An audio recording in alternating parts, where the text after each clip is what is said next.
All right. Welcome, everybody, to Technically Speaking. Super excited for the topic that we're going to address today and for our special guest. We're going to attack a topic that generated a lot of questions last month in and around the conversation on categories of water and the influence that mold has on that discussion. So, time to get started here. So, let me go through the couple quick formalities here as we get underway. First and foremost, as normal, my name is Brandon Burton, and I'll be your host today. Senior Principal here at CoreLogic of Industry Relations, also the chair of the ANSI IICRC standards. A couple of housekeeping notes before we officially get underway. Just remember that we use the Q&A tool inside of Zoom. We do not use the chat feature. So throughout the session today, if you have a question that you'd like to pose on the topic or really anything related to standards and restoration at large, feel free to drop that into the Q&A tool and drop it in at any time.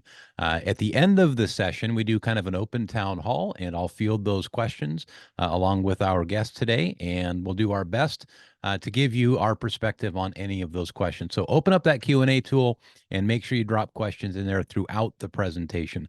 And again, we'll address those in the town hall portion at the end. So with that, let me jump right to probably what is the most exciting part of today is that we get to talk with a very good friend of mine, Mr. Jim Pearson. So Jim is somebody I've known in industry for, shoot, Jim, I'm trying to remember how long it's been. It's been probably the better part of 30 years that I've known you Yep. in this industry. Yep. You were working at Dry's, I believe, at the time, years and years, decades ago. So Yeah, in a man, life. time flies. Yeah. Yeah, so Jim, I'm really excited to have you on for lots of reasons. Probably the most important being that this is a really hot topic, and I know it's a near and dear topic to your heart. But most importantly, just because of the roles that you've played in industry throughout your career. I mean, you've been in the area of certified mechanical hygiene, you've been in the area of general contracting and restoration and remediation. But you've also not only, from a restorer's perspective and a consultant's perspective, et cetera, you've also done that from your industry activism role. So you've been chairman of the board with the IICRC. You've held positions with ASHRAE. You've held positions with RIA. You've been involved in standards development for a plethora of years. And I think that brings with you a really good rounded experience on just the industry as a whole. So you taking the time to spend that effort with us today and address this topic is something I greatly, greatly appreciate. And you're from a beautiful state of Montana. You can't be from a better place in the United States. So that's near and dear to my heart as well, Jim. So as you and I both appreciate. So Yeah. welcome on, Jim, and thank you. Well, it's my pleasure. Absolutely. This is like the culmination of this project we've been working on called the S520. And if we could speak to just where we are with that right now, I know that there are thousands of people waiting for this standard to come out to see what changes and what improvements we might have made in it. And it really has been a labor of love. It has taken a long time. And that's because it's a living document, as we have all recognized for decades. And we continually update it and bring it more in line with the current thinking, the current science, and the current remediation practices and things like that. So it took a lot more work than we ever thought when we started it. And I was on all of the editions, the chair of I was converted to chair in the second edition and all of the third edition, and now all of the fourth edition, which has taken us an unbelievable 7 years to bring it to fruition for the new fourth edition. We're very excited about it, and I know that there's a lot of folks looking forward to better guidance, more clear guidance in the thing. So its current status right now, our final version is currently in proofing and editing for grammar, which is one of the very last steps. Legal is taking a look at it to make sure we don't get in trouble there. And we're honestly expecting publication and distribution within a few weeks. So this is a very timely webinar that we're having about it now, because it's just about to hit the streets.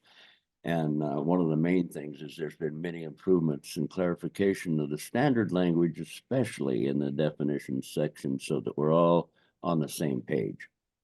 Absolutely. And just to kind of talk to that just a little bit, obviously standards is also something very near and dear to my heart, with the IICRC and ANSI. And that process it's a labor of love, and one of the things that I appreciate about you, Jim, and several that I get to work with there is just the amount of time and energy that folks volunteer and dedicate to that process. I always try to kind of put this out as a plug, for sessions like this, because we have so many people that are on with us right now. There's 236 people listening. The industry really needs volunteers in and around standards.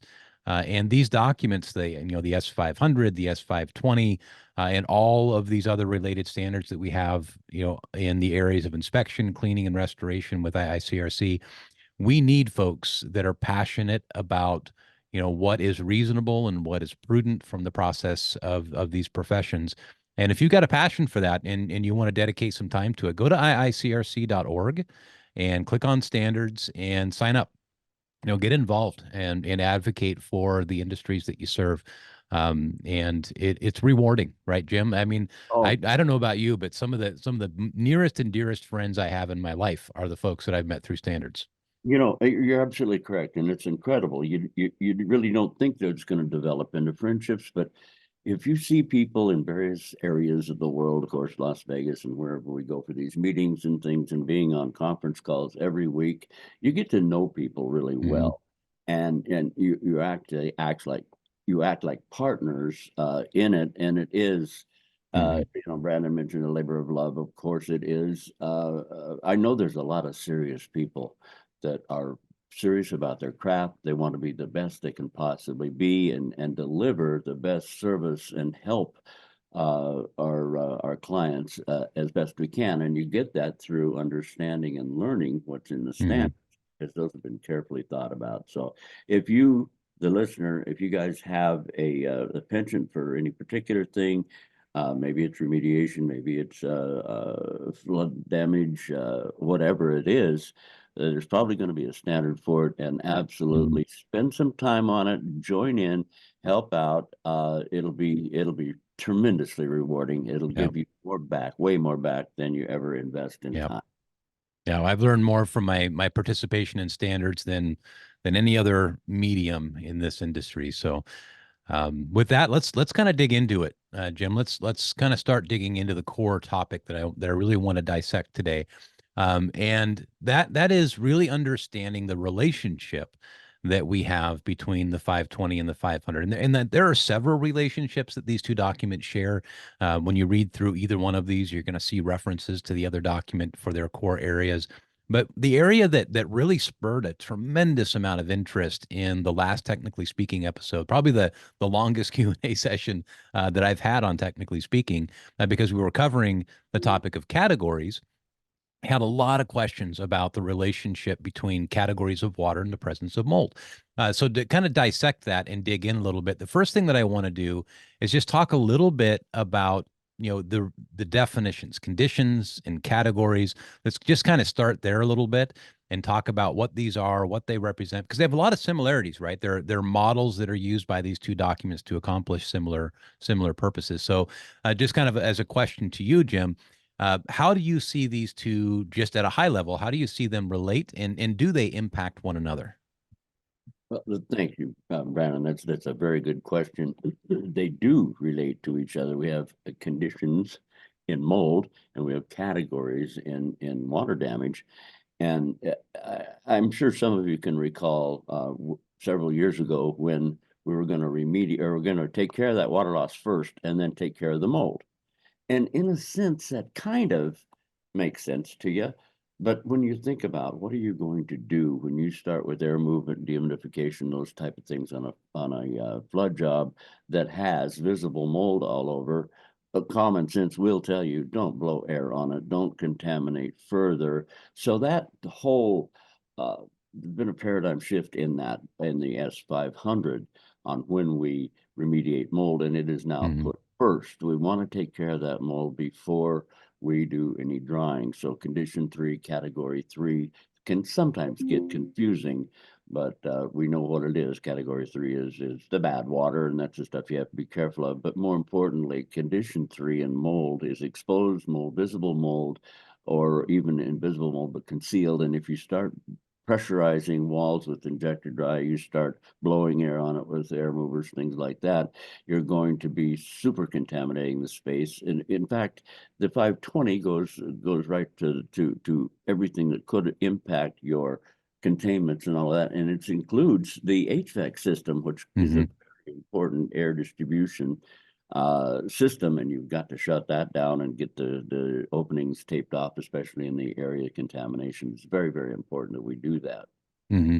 In the 500, there's a very specific statement under the definition of categories. And I talked a little bit about this last month, but I'd love to get your take on this, and also if this relates also to the way that conditions may describe this. And there may not be a reference like this in conditions. I'm uncertain. But in categories, we have a statement that the presence of mold does not necessarily constitute a change in category, right? So if you have a category 1, right? So you don't have a water source that was, containing, significant contamination of concern. We didn't pick up contaminants of concern necessarily in migration or through length of time and temperature, et cetera, et cetera. But you still have somewhere in that affected area, you have some visible mold growth that's unrelated. Its source at least is unrelated from a different water intrusion. Then you could still technically have a category 1, but you also have a condition, right? So if I'm understanding what you're saying, and tell me if I'm understanding this right, the kind of the causal project plan that we would have from that is that the condition needs to be assigned because the mold is present. The condition becomes a priority, right? Because we can't install a drying plan without that consideration. And then the water mitigation becomes like not necessarily a secondary priority, but it has to consider all of that in the project plan. No, absolutely. And uh, I don't know what the real ratio is, but I've often said, about half of the water losses we find mold, even though it's only been 12 hours since the event. Wet areas in properties where the water areas where they have sinks and drains and toilets and things like that, those are water areas, and they unfortunately do flood from time to time. In a 50, 60, 100-year-old span of the building or the property, you're going to have a flood or two. And normally they're not, well, they haven't been historically been remediated properly or restored properly, and it grew mold. So we come in there to do the flood, and boom, we found mold behind the baseboards. Now we have to shift our focus into remediation. The condition 3, the categories really mean very little when it comes to mold remediation versus water damage restoration. Mm-hmm. They're completely different things. One of them talks about size and scope. The other one talks about what is the condition, what's happening. Are we seeing mold? Do we believe that there's condition 2 mold in the air, settled spores, things like that?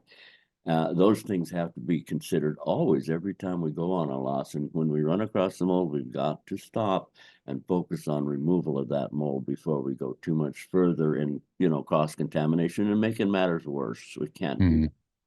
Got it. So let's kind of just double tap on that example for a second and drill into that scenario a bit deeper and kind of talk through some things that as a restorer or a mitigator I may want to consider. So we've got a category 1 water damage that has occurred for whatever reason that we've determined it's a category 1. We'll just assume that it is. But somewhere in that affected area, there is the presence of visible mold growth. So we would assume from that then that the mold growth is from a water source that was unrelated, something that happened prior. So it's a pre-existing condition, if you will.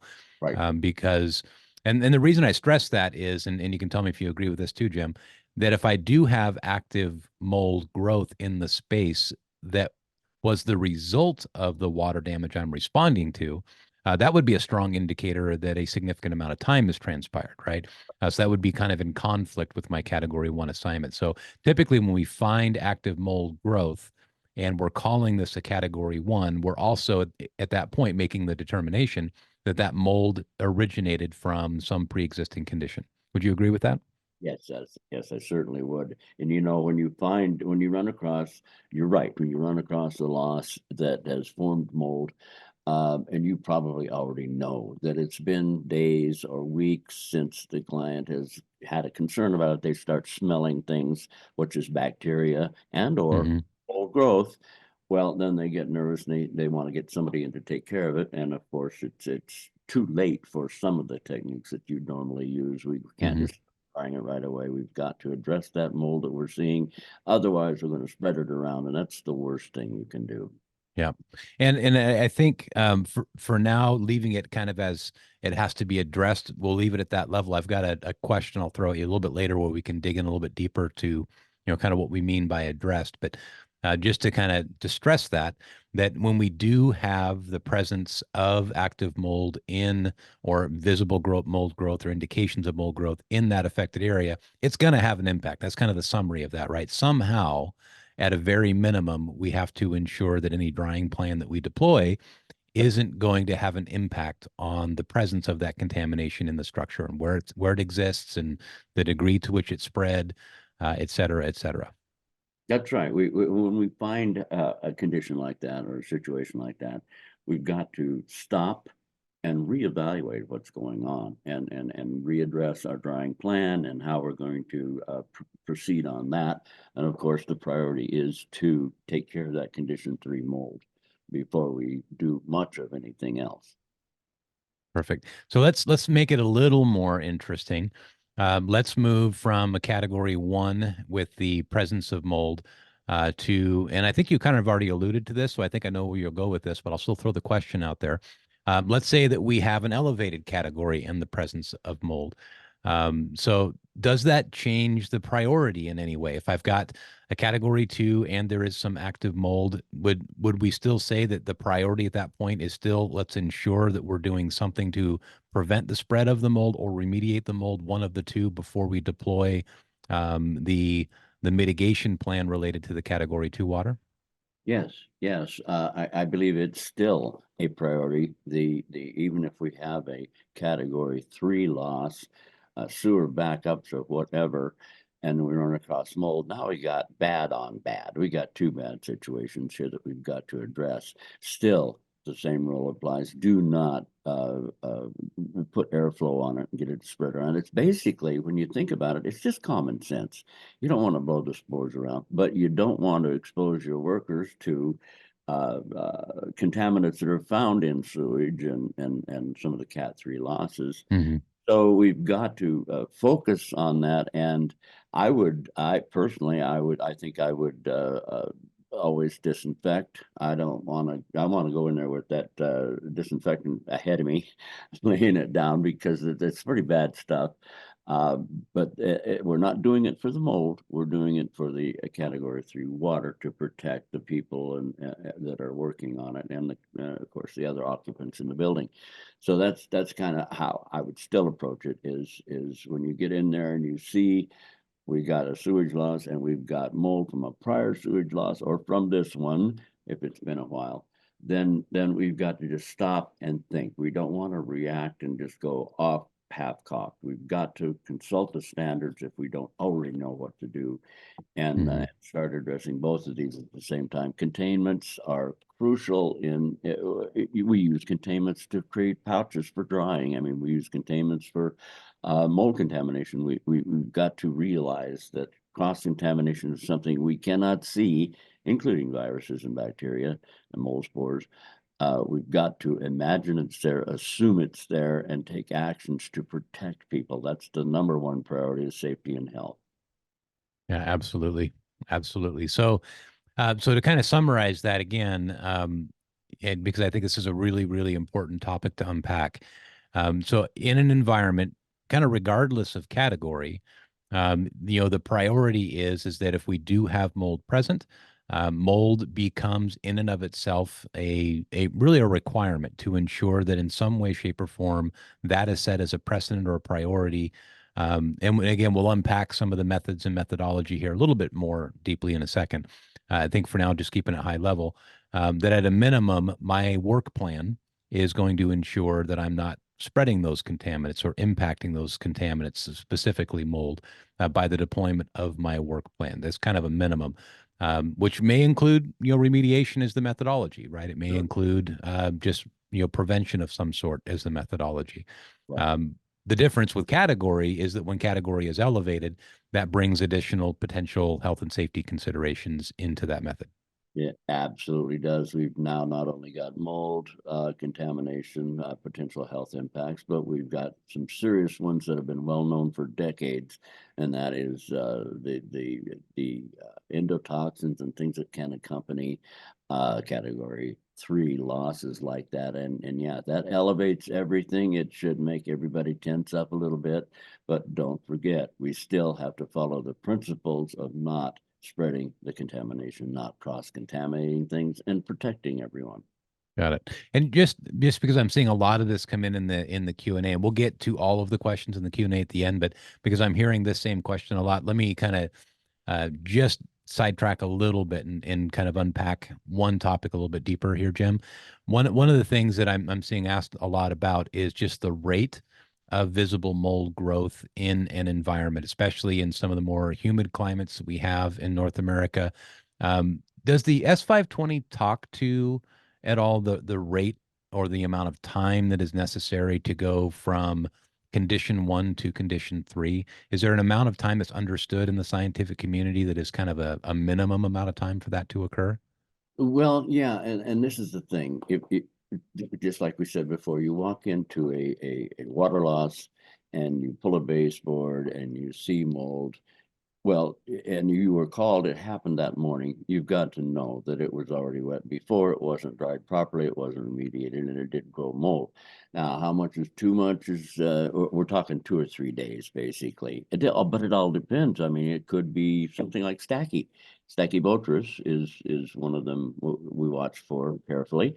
That can take a couple of weeks to form and start to grow. And most molds, will start to appear in 3 or 4 days.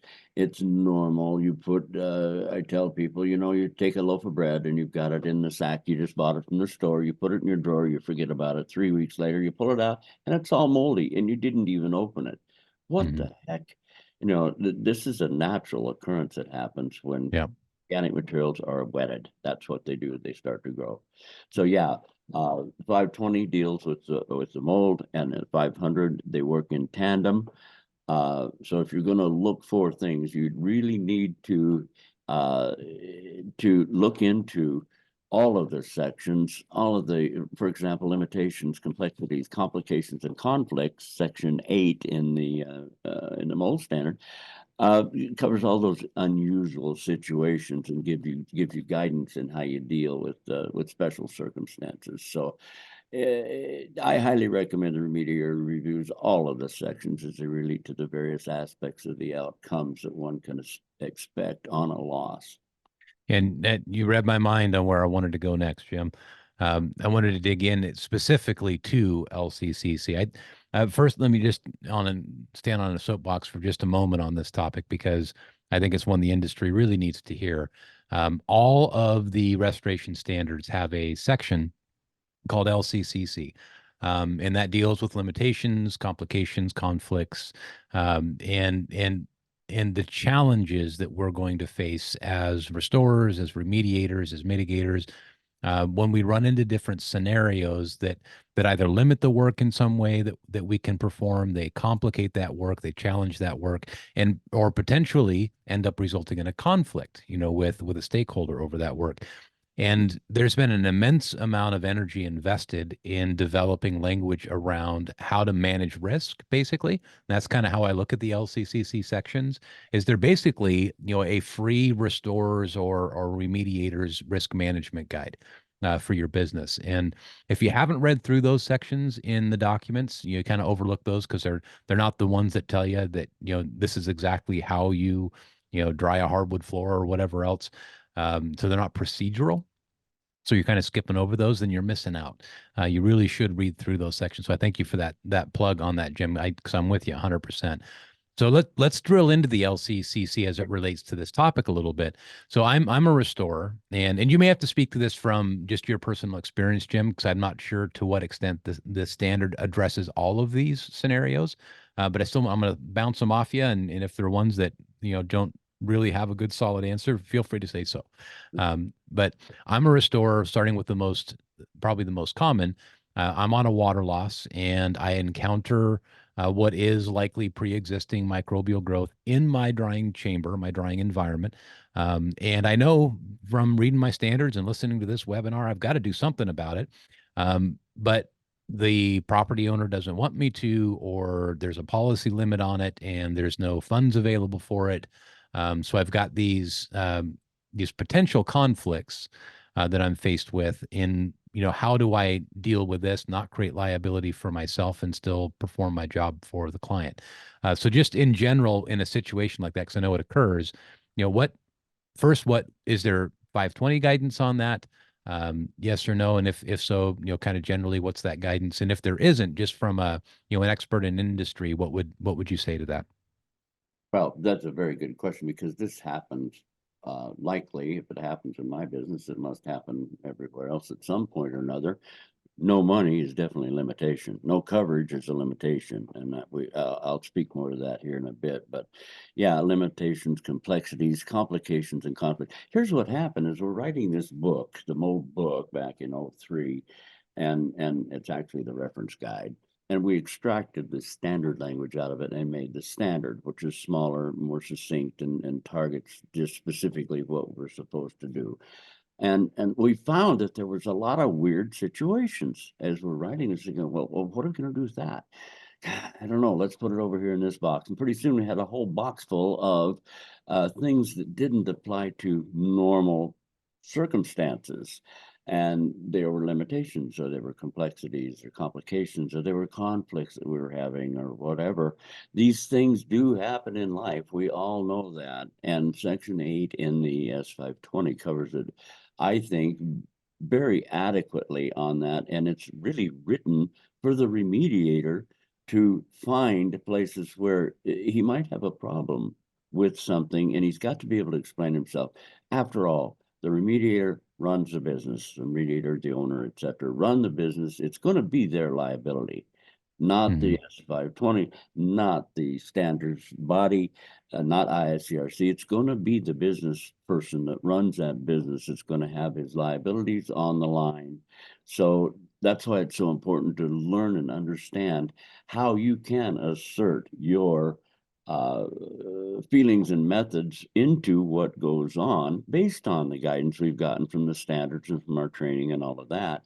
Because the bottom line is your butt on the line, and you need to know how you can maneuver through this very complex situation. I just want to throw in something that you're going to see in the new standard that we've got to deal with. It's boring, and it's called insurance. Nobody likes to read everything in the insurance policy in the first place. Of course, we derive a lot of our income from insurance companies. So we need to play square with them and everything, and then do the right thing and be honest in all of those transactions. But you'll find that they don't want to pay sometimes for certain things that you clearly know that they have to, and all that. So that's where this limitations, complexity, and all that come into force, because you're actually the one that's responsible for the outcome of your business and how you do things. And if you've got the standard behind you, it definitely is a risk management tool for you. The one example I want to cite, and I want to make sure that everyone hears it that is in earshot of my voice, make certain that your company's insurance coverage is specific to what you do. Here's the basically, in short, we've had Dave Dibdahl help us a lot with this in the standard, but in short, you're gonna go do a remediation, and you have coverage. And when you get to this point, and you look ahead at the outcomes, look at the policy. It's been found that most agents, insurance agents sell a standard policy to businesses. That's what they do. And they may not be as well informed as we might be in some of the risks and things that we have. So in their risk management, they sell the remediation company a standard policy. An exclusion in all standard policies is the pollution exclusion, which says we're not going to do anything related to mold or bacteria or radon or nuclear. And, they go into all that stuff. That means if you have that coverage and you get in a bind on a mold project, you're not going to be covered. Your company is not covered to do mold remediation. Weird, huh? That's really That's uh, scary. to me, it's impressive. I'm going, oh my gosh, guess what? Most remediation companies do not have the proper insurance coverage. And Yeah, it's awful. It's dramatic, is what it is. We should all pay attention to that. yeah, I know I've spoken with David Dibdahl on that topic before, and it was a big eye opener Yeah. when David kind of talked through that and some of the limitations that are common in business insurance coverage that restorers have and mitigators have and remediators have that they're just not aware of because they're not necessarily having that reviewed by an agent that understands the industry that they're in, right? Right. And, Um, I just followed on to yours. I'm sorry I mhm, interrupted this, but I followed on to your thing about you got to look at your liabilities and mhm. insurance coverage and all those boring things. It's not all about excitement. If it were, Yeah. we'd cartoons in the standard to keep your interest. It's factual and it's accurate. Yeah. Yeah, and I'd encourage folks. I mean, there's a number of great resources that are out there on that topic, by the way. The RIA, Restoration Industry Association, has some really good resources there Mhm. in particular that you can use to really just kind of vet the way your business is stood up to ensure that you are managing those risks appropriately. Because it's one thing to talk about drying out, a wet piece of drywall. It's a whole nother thing to be talking about known health and safety concerns in a building that you're there to remediate. And the whole purpose is to bring the building back to a space that is safe to reoccupy.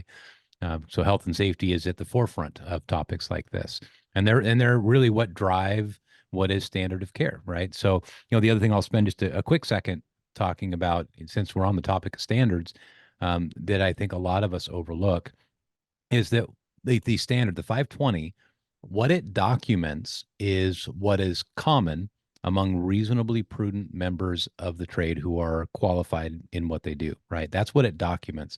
And that's what makes it such an important legal tool, right? If what is stated in the document is being captured by an industry panel of experts that are known as a consensus body that have determined by consensus that this is what the common reasonably prudent remediator would do in this situation, then not doing so, right, creates that risk and liability. So it's really important to read the documents from that perspective. It's not a list of things that you might consider doing, right? It's a list of things that you should do, and that should has a definition. So I really encourage when you read through a standard, there's a page up in the front that says important definitions. And it sets the context for the document. It tells you what the word should means and what the word may means, what recommended means. Those are all defined terms. And from a legal standpoint, when you use that document to defend your work or it's being used to challenge your work, those definitions will be applied exactly the way they're stated on that page. It's a single page right in the front of the document. And when you read any one of the standards, I'd always encourage you to think of those words the way that they're defined. And it kind of changes what the message is a little bit when you think of it that way. So I appreciate you bringing that up, Jim, because it is such an important topic.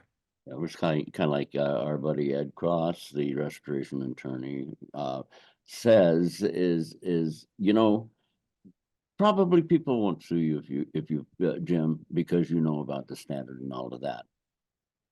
They're probably not going to want to address and wrestle with you on it. However, if the opposing attorney finds that you've done something outside of the standard of care and actually conflicted with your Hmm. own standard, you can bet you're going to lose. A jury of Yeah. my peers would say, "What? You knew better," type of thing. So we got to take some responsibility for this. We can't put our liabilities all off onto the standard and say, "Hey, I did what it said," because there are people who go through and pick and choose 3 words out of the standard to justify their case for doing something wrong, and that's just not going to work. One of the most interesting things that Ed Cross ever told me is he said, if you never want to get sued, just make sure everybody likes you, right? You can do a great job, but make a customer unhappy, and your risk is high.